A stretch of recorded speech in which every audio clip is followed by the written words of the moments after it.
Okay, so for the last part of your notes, for part six, the final part of your notes that we're screencasting and puzzling here, we're going to wrap things up. So, free verse poetry. We talked about all the different kinds of sounds. Now we're talking about no sound. So, free verse is unmetered poetry. There's no rhyme or rhythm to it. It sounds like someone's talking to you. It's free flowing, and you'll get to write one of these types of poems yourself. So you're like, why is it poetry if there's no rhyme or rhythm to it? It just is what it is. So that was free verse poetry. Blank verse.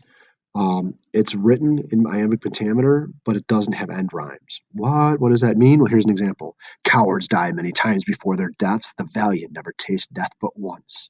Of all the wonders that I yet have heard, it seems to me the most strange that men should fear, seeing that death, a necessary end, will come when it will come. And that's from Julius Caesar.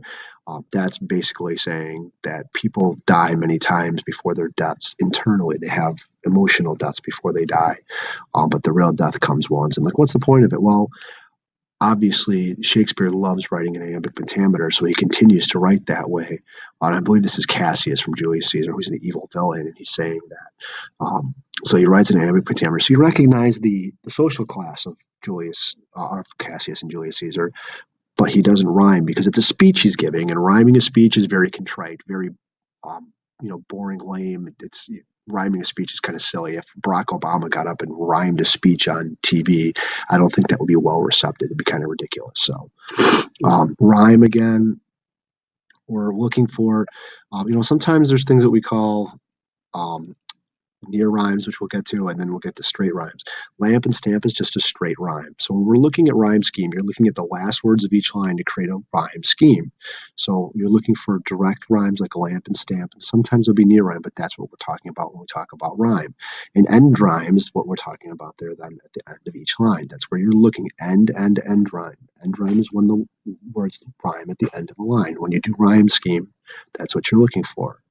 Collected bits of string and rusty bells would ring. Again, you're looking there for your rhyme scheme. Then you have internal rhyme. A rapper like Eminem loves to do this. See how many times you can rhyme within one line. So once upon a midnight dreary, while I ponder weak and weary over many volumes of forgotten lore, that's The Raven, poem that we're going to read this week. Dreary and weary are rhymed within one line. Why? Because Edgar Allan Poe is trying to show off, but we're still only going to focus on the last one when we do rhyme scheme. Near rhymes like rose and lose, like they have the same structure, they almost rhyme, but they don't exactly rhyme. So that would be near rhyme. Now, to get to scheme, it's a pattern of rhyming lines within a poem. You'll use the letters in the alphabet to indicate that at the end of every poem that we do. Again, you're going to do the rhyme scheme for every poem that we do in this class. So if you look at the last line here, there once was a fellow named Tim. We're focusing on that word Tim, whose dad never taught him to swim. So you have A. He fell off a dock. Well, that dock doesn't rhyme with swim or Tim, so we're moving on to letter B and sunk like a rock. So you have B. And that was the end of him is A. So Tim, swim, and him rhyme. So that's why those are together, and dock and rock didn't rhyme. So you have A, B, A. That is your rhyme scheme. Again, I'd put another poem here. I have a tree, belongs to me. I planted it. It was free. You're looking at these last words and you're playing a rhyming game. A, B, and then it shouldn't be C. That's a typo. It should be A because those all match. So that's rhyme scheme. Here's an example rhyme scheme. You might want to just look over and just test yourself to make sure you would get this. Germ and pachyderm rhyme. So that's A. Place doesn't rhyme, so you move on to B. Race doesn't rhyme, so you move on to B.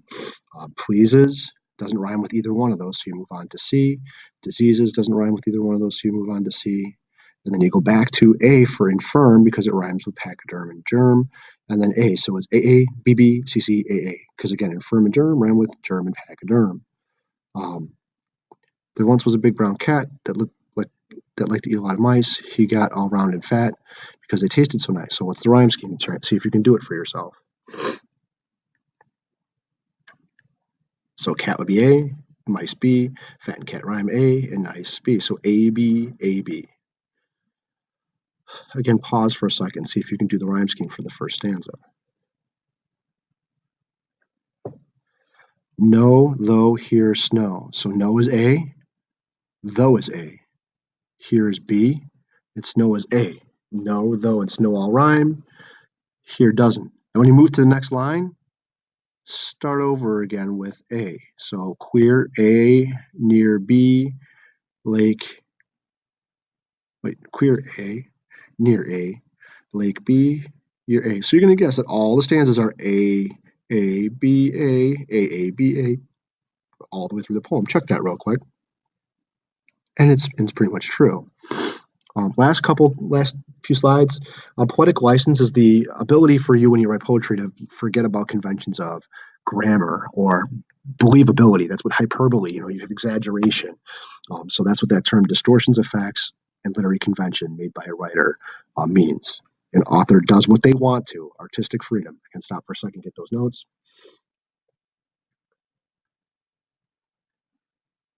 And again, here's a little bit more of the definition of poetic license. It's the ability to ignore some of the minor requirements of grammar, forget about grammar structure, and you can write hyperbole or write whatever you want. And please, again, get the definition for social realism down here. I'm not going to read all of that to you.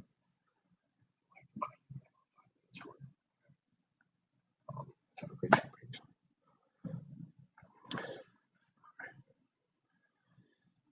Right. Again, to give an example of social realism, it'd be like, in